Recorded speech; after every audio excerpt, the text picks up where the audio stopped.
इसलिए भक्तों ने भगवान को आशीर्वाद दिया, भगवान का मंगलाशासन। और भगवान को आशीर्वाद दो ना तो वाणी भी सार्थक हो जाती।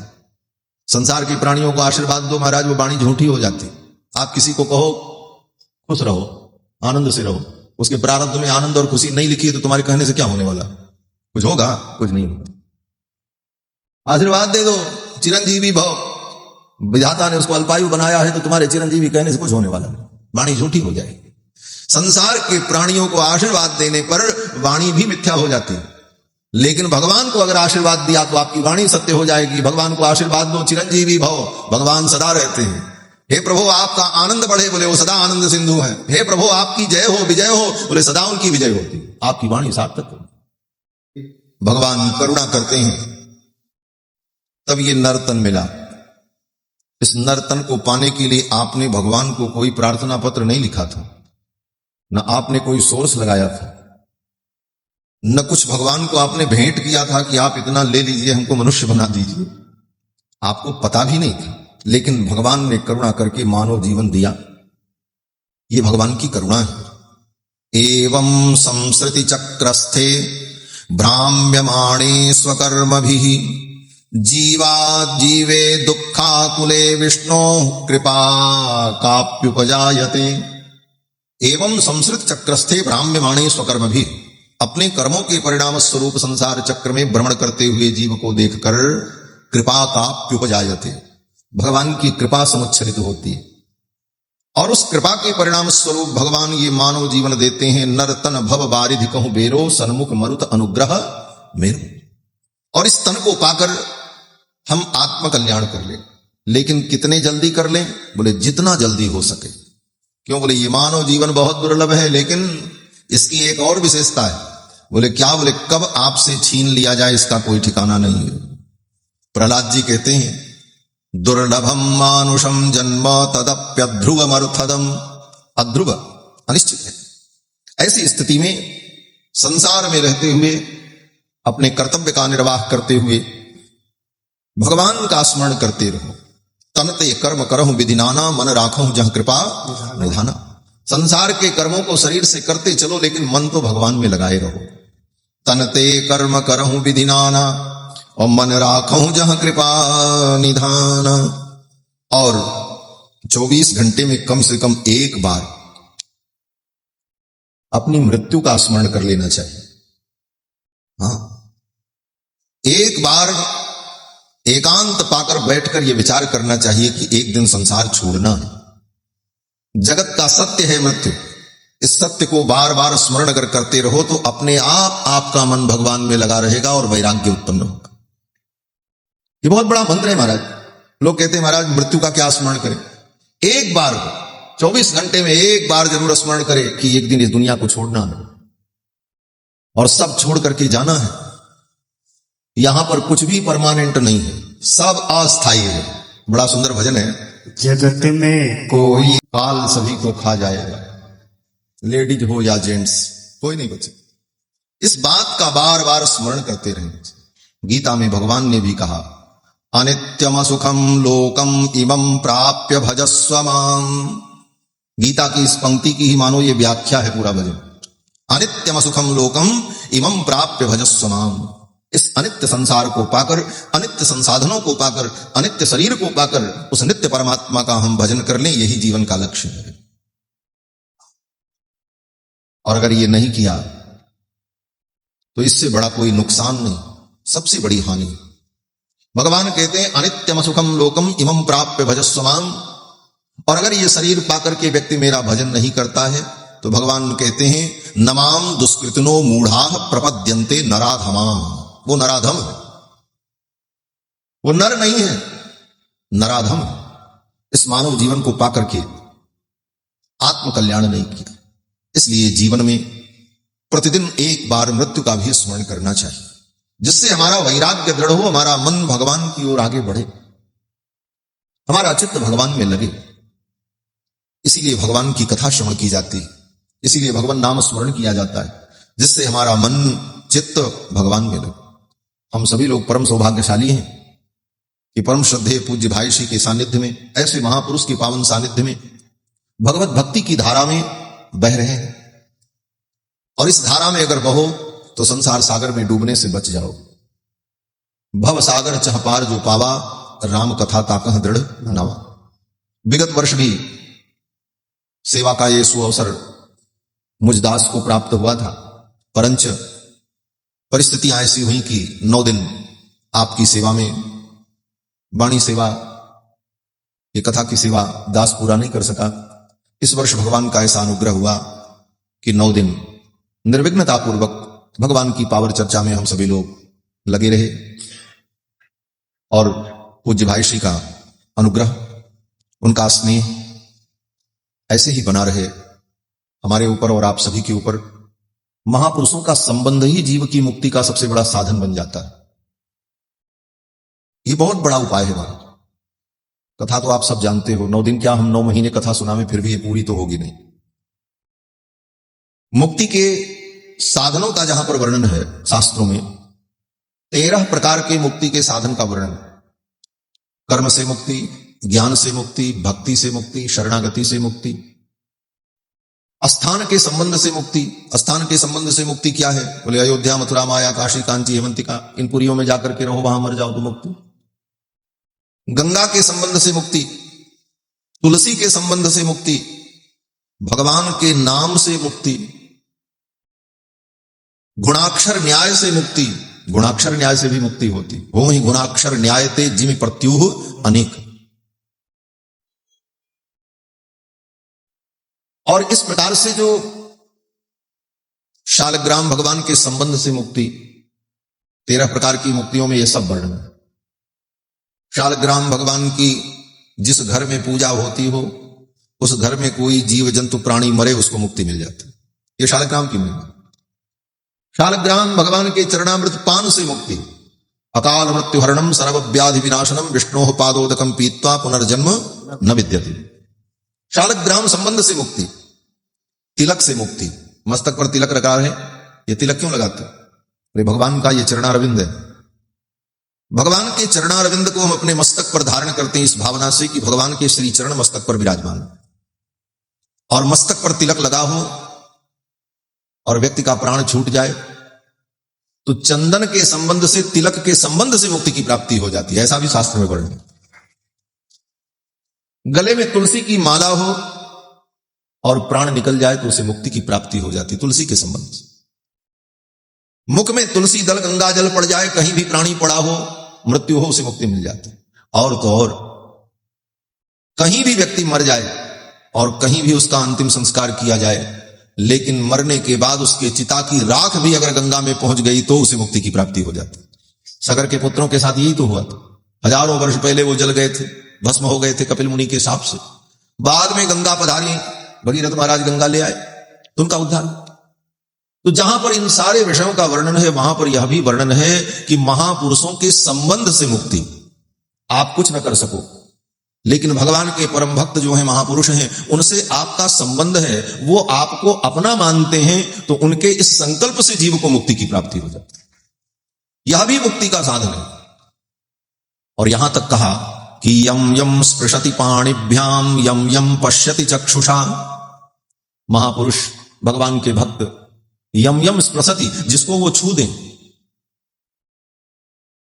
यम यम स्पृशति पाणिभ्याम यम यम पश्यति चक्षुषा, जिसको अपनी आंखों से देख लें, अपनत्व की दृष्टि से कि ये हमारा है, अपना। अस्थावराणपि मुच्यन्ते किम पुनर्बांधव जनाः। अस्थावर भी मुक्त हो जाता है, बंधु बांधव की क्या बात है।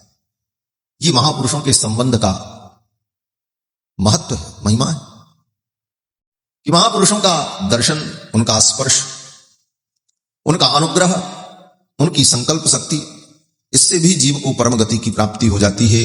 जीव भगवत भाव को प्राप्त हो जाता है। और पूज्य महाराज श्री की हम लोग चर्चा कर ही रहे थे और महाराज श्री पधार रहे हैं। आइए 2 बार भगवान नाम संकीर्तन कर लें, पश्चात कथा में प्रवेश करते हैं। हरे राम। श्री सीतारामचंद्र भगवान की जय। श्री हनुमान जी महाराज की जय। जय जय सीताराम।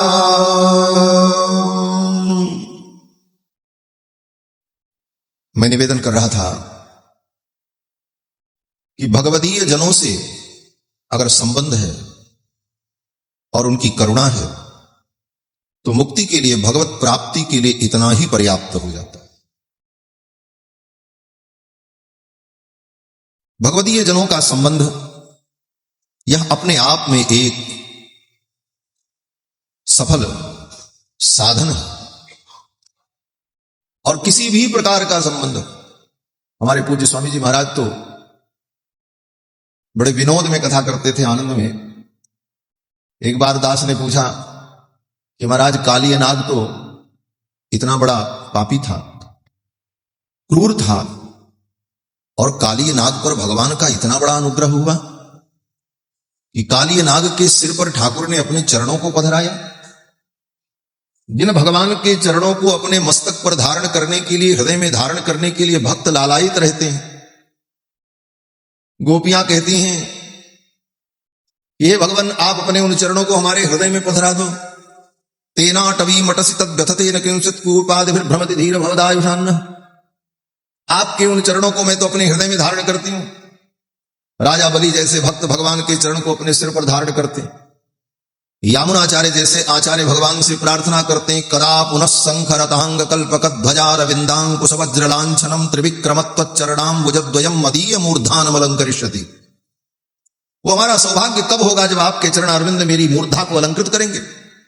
और यह सौभाग्य कालिय को प्राप्त हुआ। भगवान ने स्वयं कृपा करके उसके सिर पर चरण रखा। कर्म था कि ज्ञान था कि भक्ति थी, किस साधन से कालिय को यह सौभाग्य मिला, यह प्रश्न है। क्या साधन किया था उसने?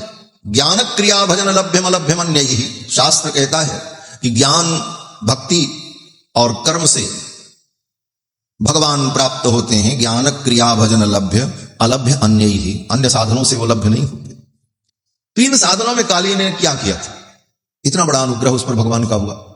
तो हमारे स्वामी जी इसका उत्तर देते थे, हंसते हुए बोले, अरे जानते नहीं हो, भगवान के परम भक्त श्री गरुण जी ने एक थप्पड़ मारा था, उसको यही संबंध था। भगवान के भक्त का कैसा भी संबंध हो, बोले भगवान के भक्त ने एक थप्पड़ मार दिया, बोले वह भी भगवान के लिए अनुग्रह का पात्र बन गया। भगवान के भक्तों का संबंध कैसे भी हो,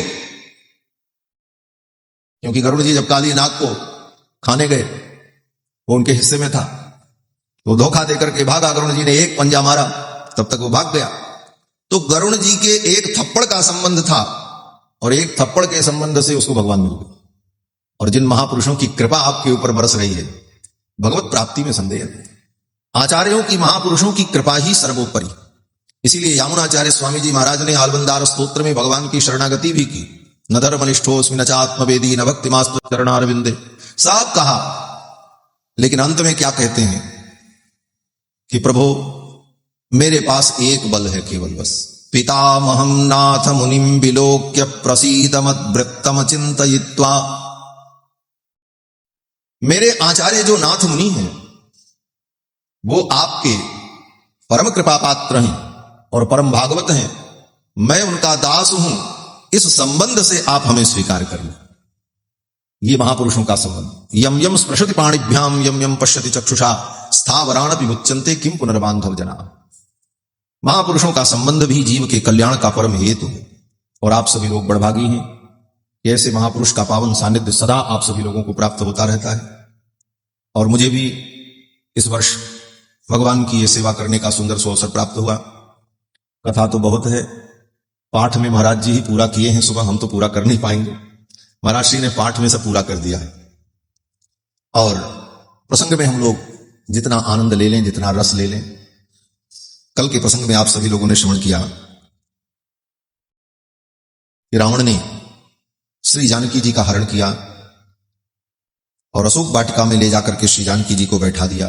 भगवान श्री राम विलाप करते हुए सीता जी का अन्वेषण करने लगे, सीता जी को खोजने लगे।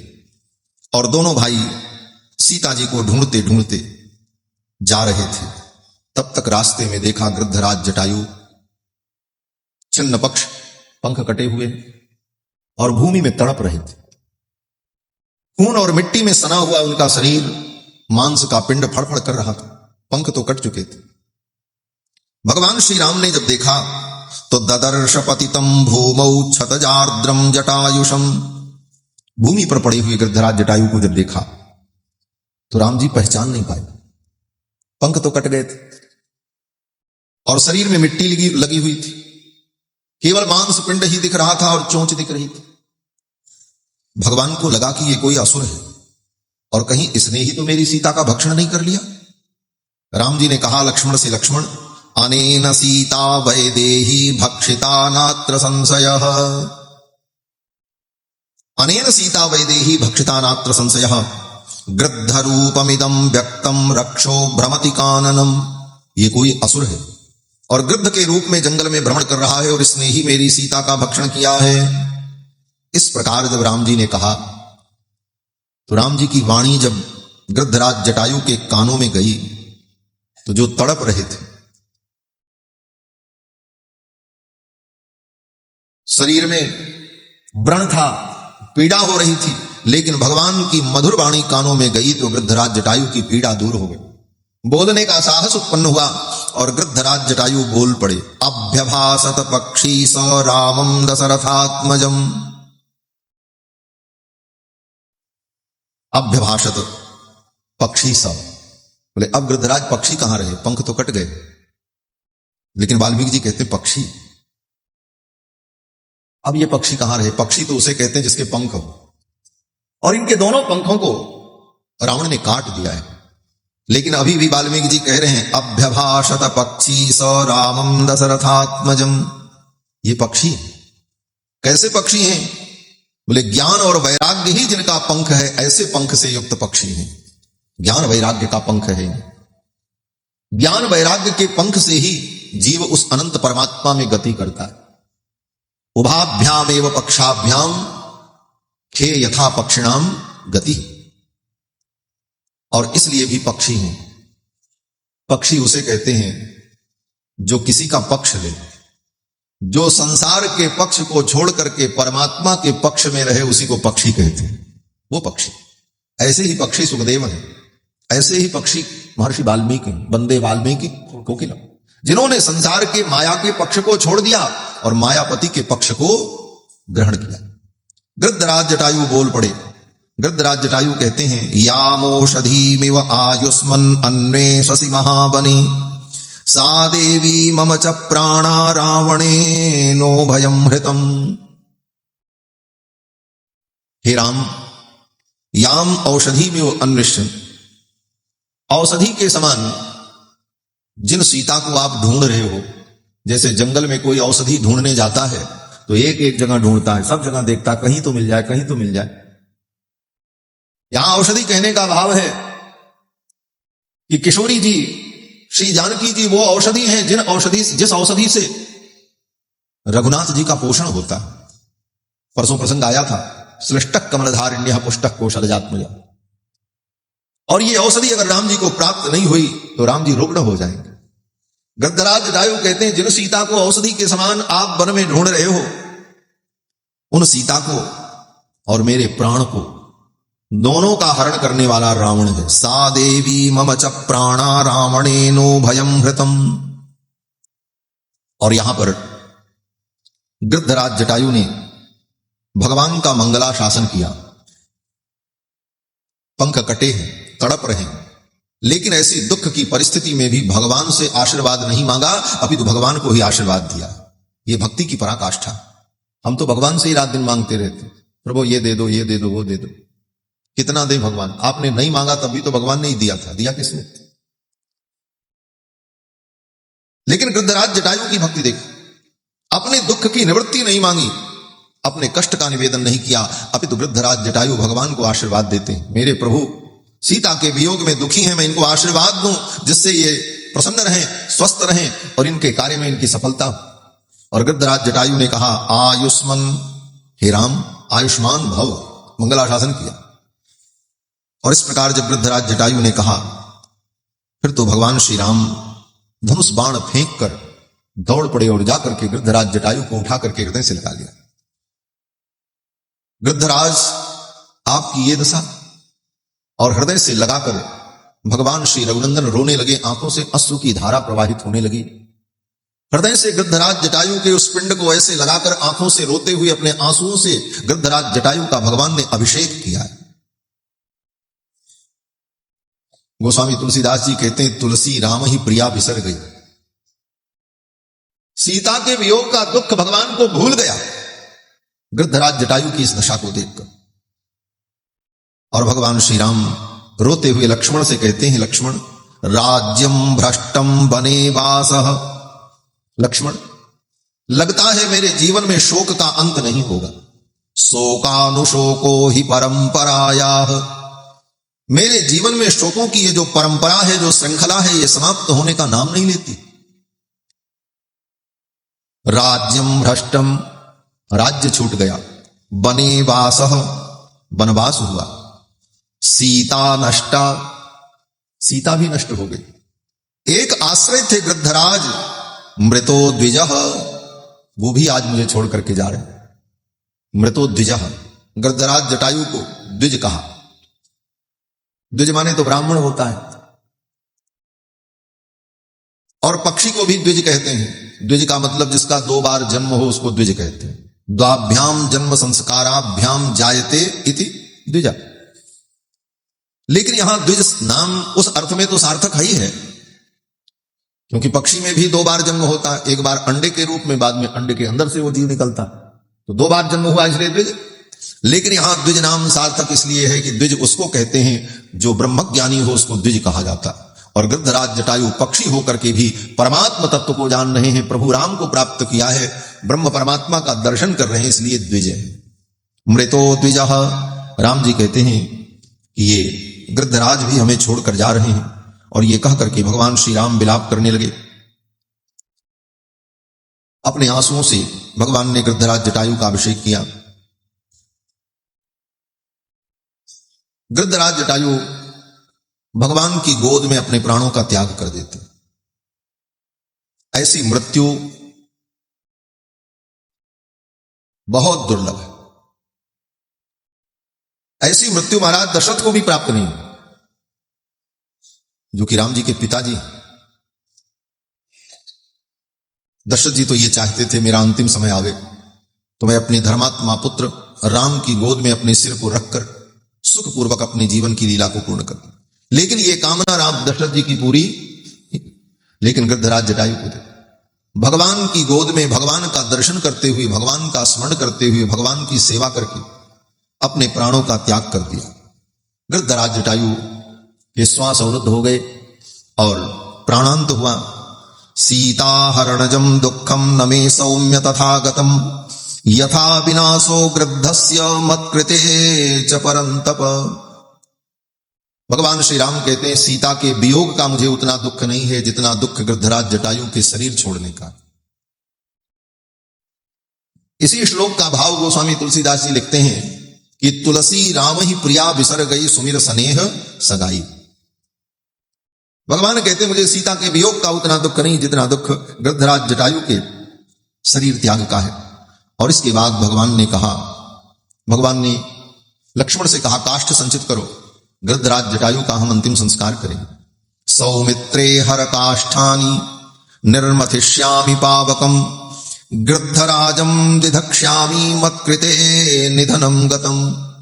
मेरे लिए इन्होंने अपने प्राणों का त्याग किया है, मैं इनका अंतिम संस्कार करूंगा। और भगवान ने लक्ष्मण के द्वारा काष्ठ संचित करा करके चिता तैयार की और गृद्धराज जटायु के मृत शरीर को चिता में रखा और भगवान ने अपने हाथों से उनका अंतिम संस्कार किया।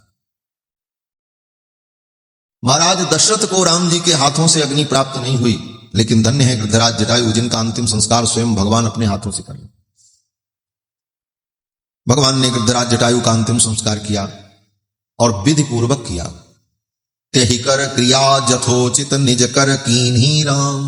जथोचित का मतलब विधि पूर्वक। किसी का अंतिम संस्कार करने में दाह से लेकर पिंडदानादि पर्यंत कम से कम 13 दिन का समय लगता है। राम जी ने सीता अन्वेषण के कार्य को वहीं पर रोक दिया और पहले गृद्धराज जटायु का अंतिम संस्कार विधि पूर्वक किया। तेहि कर क्रिया जथोचित निज कर कीन्ही राम। और जब चिता का दाह किया तो भगवान श्री राम यहां पर अति मानुष लीला करते हैं। कल मैंने निवेदन किया था, भगवान भूल गए कि मैं अभिनय कर रहा हूं, मानव रूप में अवतरित होकर के लीला कर रहा हूं। गृद्धराज जटायु की भक्ति को देखकर करुणा के परवश भगवान ने कहा, मैं संकल्प करता हूं। क्या संकल्प किया राम जी ने? बोले, या गतिर्यज्ञशीला नाम, जो गति बड़े बड़े यज्ञ करने वालों को प्राप्त होती है। अश्वमेध, वाजपेय, श्रौतामणि, अग्निष्टोम, अत्यग्निष्टोम, उक्त, अतिरात्र जैसे महायज्ञों को करने का जो फल है और उन याज्ञिकों को जो गति मिलती है, भगवान कहते हैं या गतिर्यज्ञशीलानाम आहिताग्नेश्च या गति। अग्निहोत्र करने वाले आहिताग्नि को जो गति प्राप्त होती है।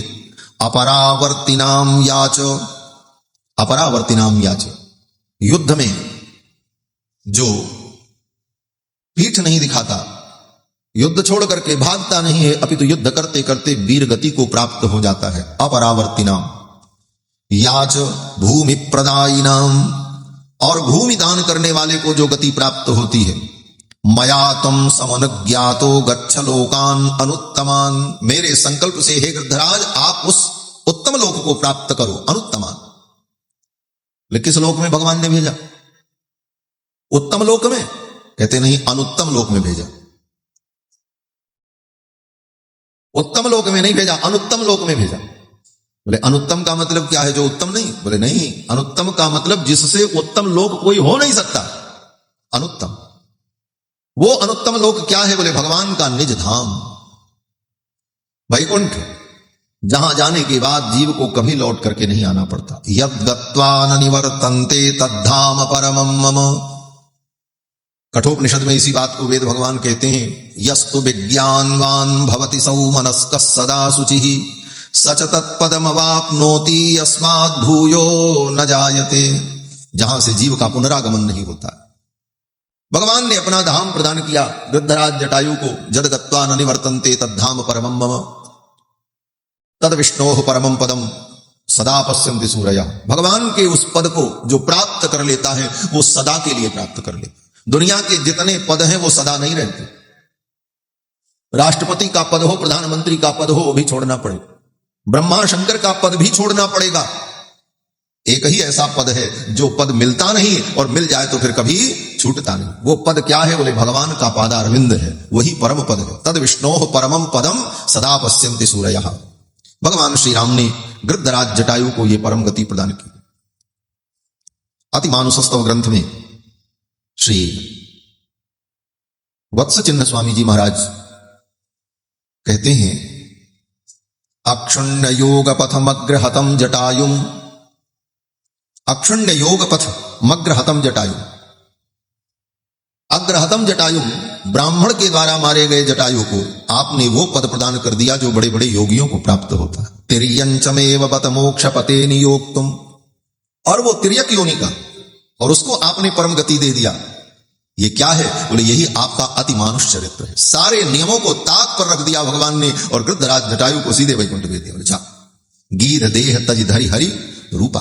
गृद्धराज जटायु ने अपना वो शरीर छोड़ दिया और दिव्य स्वरूप धारण करके शंख चक्र गदा पद्म से युक्त होकर गृद्धराज जटायु भगवत रूप होकर भगवान के धाम पधारे। भगवान ने गृद्धराज जटायु को परम गति दिया।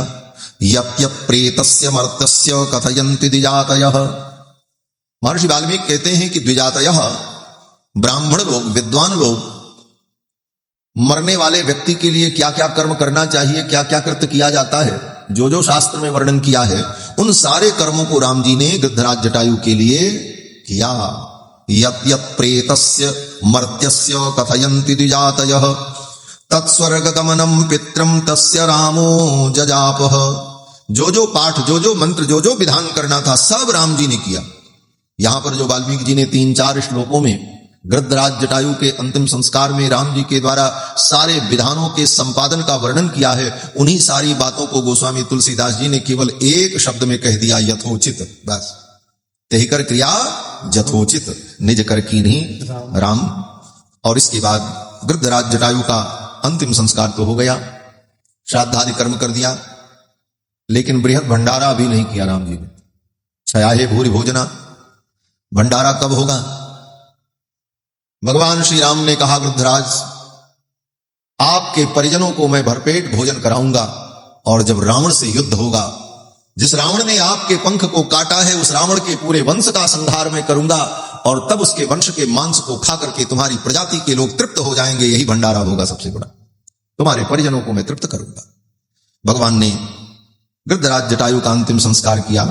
महर्षि कल्पेन च संस्कृतस्तदा जगाम पुण्याम गतिमात्मन शुभाम। और फिर भगवान श्री राम और कुमार लक्ष्मण दोनों वहां से चल पड़े। आगे जानकी जी को ढूंढते हुए चले, तब तक एक राक्षसी आ गई। इस राक्षसी का नाम था अयोमुखी। ये राक्षसी आई और आकर के लक्ष्मण जी को पकड़ लिया।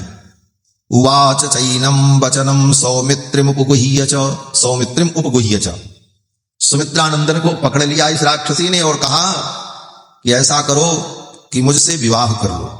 अहम त्वयोमुखी नाम लाभस्ते तमसि प्रियः। मेरा नाम अयोमुखी है और ये तुमको बहुत बड़ा लाभ मिल रहा है, तो मुझसे विवाह कर लो।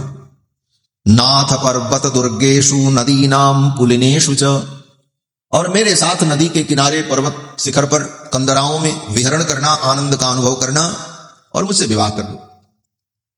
अयोमुखी ने जब इस प्रकार कहा तो लक्ष्मण जी ने तुरंत अपनी तलवार निकाली और कर्णनासे निकृत्ते तु विस्वरम विननादसा। अयोमुखी नाम की राक्षसी का भी नाक कान लक्ष्मण जी ने काट लिया। वो तो चिल्लाती हुई जंगल की ओर भाग गई। और इसके बाद भगवान आगे बढ़े। आगे जब चले तो कबंध नाम का असुर मिला। बड़ा विशालकाय कबंध असुर। उसके सिर नहीं था, सिर था तो लेकिन बाहर नहीं था, पेट के अंदर था। इंद्र ने अपने वज्र से मारा तो उसका सिर घुस गया पेट के अंदर। कबंध, कबंध नाम इसीलिए उसका पड़ा। कबंध का मतलब कम माने सिर, इस सिर को कहते कम। और इस सिर को जो धारण करता है उसको कहते हैं कंधा। ये कंधा क्यों कहते हैं इसको? कम सिरम धरती। सिर को जो धारण करता है, ये हिस्सा न हो तो सिर कहां टिकेगा, इसलिए इसका नाम कंधा है। तो कबंध उसका नाम इसलिए पड़ा कि उसके कम को, सिर को भगवान वो देवराज इंद्र ने जब वज्र से मारा तो उसके पेट ही में घुस गया, उसी में बंध गया कबंध। भुजाएं उसकी बड़ी विशाल थी और अपनी भुजाओं को दूर तक ऐसे फैला लेता था, टटोलता था। जंगल में कुछ मिल जाए दिखाई तो पड़ता नहीं था क्योंकि आंख भी पेट के अंदर थी, सिर ही पेट के अंदर चला गया था।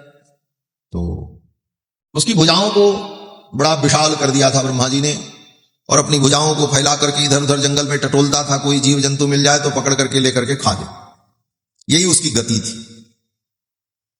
अब राम जी और कुमार लक्ष्मण दोनों आ रहे थे, तब तक वो हाथ फैलाया और टटोला तो दोनों को पकड़ लिया। राम लक्ष्मण को पकड़ लिया। भगवान श्री राम ने उसकी भुजा का छेदन किया और जब उसकी भुजाओं को भगवान ने काटा तो कबंध ने भगवान से कहा, सत्वम रामोसी। देख तो नहीं पा रहा, लेकिन कबंध ने कहा, आप राम हैं? राम जी ने कहा, बोले बस बस, आपके द्वारा ही तो मेरा कल्याण होना था। जो मेरी भुजाओं का छेदन करेगा उसी के द्वारा मेरा कल्याण होगा। सत्वम रामोसी भद्रम ते। हे राम, तुम्हारा कल्याण हो, भद्रम ते। कबंध ने भी भगवान को आशीर्वाद दिया। कबंध का ये मंगलाशासन हो रहा है। विराध ने मंगलाशासन किया, आप कबंध मंगलाशासन कर रहा है। इसीलिए हमारे आचार्यों ने कहा है कि श्रीमद् वाल्मीकि रामायण मंगलाशासन ग्रंथ है। इस ग्रंथ में भगवान को जितना आशीर्वाद लोगों ने दिया है उतना किसी ग्रंथ में भगवान को आशीर्वाद नहीं। और श्रीमद् वाल्मीकि रामायण के इस मंगलाशासन के भाव को ही पेरिय आಳ್वार, जिनको विष्णु चित्त आಳ್वार कहते हैं, उन्होंने भगवान का मंगलाशासन किया। दक्षिण भारत में जब आಳ್वार भक्तों का काल था, आಳ್वार भक्तों के काल में एक आಳ್वार हुए जिनका नाम पेरिय आಳ್वार। पेरिय आಳ್वार माने, पेरिय माने बड़े, तमिल में कहते हैं बड़े, पेरिय। पेरिय माने बड़े, सीरिय माने छोटे। तो पेरिय आಳ್वार, पेरिय आಳ್वार माने सबसे बड़े आಳ್वार। उनका नाम विष्णु चित्त है। उन्हीं की तनया आंडाल गोदा थी जिन्होंने भगवान का पति के रूप में वर्ण किया। तो विष्णु चित्त स्वामी भगवान का मंगलाशासन करते थे। श्रीमद् वाल्मीकि रामायण के इन्हीं भावों को ग्रहण करके वो क्या करते थे, बोले हाथी के पीठ पर बैठकर और हाथ में मजीरा लेकर बटपत्रशाही भगवान के मंदिर के चारों तरफ घूमते थे और भगवान का मंगलाशासन करते थे। यही उनकी भक्ति थी, भगवान को आशीर्वाद देते और कुछ नहीं। हाथी पर बैठ जाएं और मदिरा लेकर के और गा गा करके मंदिर के चारों तरफ परिक्रमा करते हुए मणिप्रवाल भाषा में, अपनी मातृभाषा में भगवान का मंगलाशासन करते थे। आज भी हमारे यहां मंदिरों में भगवान की जब आरती होती है तो मंगलाशासन में विष्णु चित्त आलवार के उस प्रबंध का ही अनुसंधान किया जाता है। हाथी पर बैठ करके वो घूमते, मजीरा बजाते और बड़े प्रेम से गाते, पल्लांडु पल्लांडु पल्लाई रत्तांडु पलकोटि नूराइरम मंडाल तिंडोल वणिवन्ना सेवट सेवितिरुक्काप्पो अडियो मोडुम निन्नियोडुम पिरविन्नयाइरम पल्लांडु बडिवारिशोदि वलत्तुरय्युम सुडराटिवुम पल्लांडु पडैपोर पुक्कमुडुंगुम अप्पांजसनियमुम पल्लांडे। हे प्रभु, आपका मंगल। आज भी दक्षिण के समस्त मंदिरों में, तिरुपति बालाजी में, श्री रंगनाथ भगवान के यहां, समस्त दिव्य देशों में भगवान का नित्य मंगलाशासन इन्हीं प्रबंधों के द्वारा किया जाता है। इसको पल्लांडु प्रबंध कहते हैं तमिल में। तो भगवान को आशीर्वाद देना यह बहुत बड़ी भक्ति है, उच्च कोटि की भक्ति। भगवान को हम क्या दे सकते हैं? भक्तों ने विचार किया, क्या दोगे भगवान को? धन दोगे भगवान को? धन की अधिष्ठात्री लक्ष्मी तो उनके चरणों की दासी।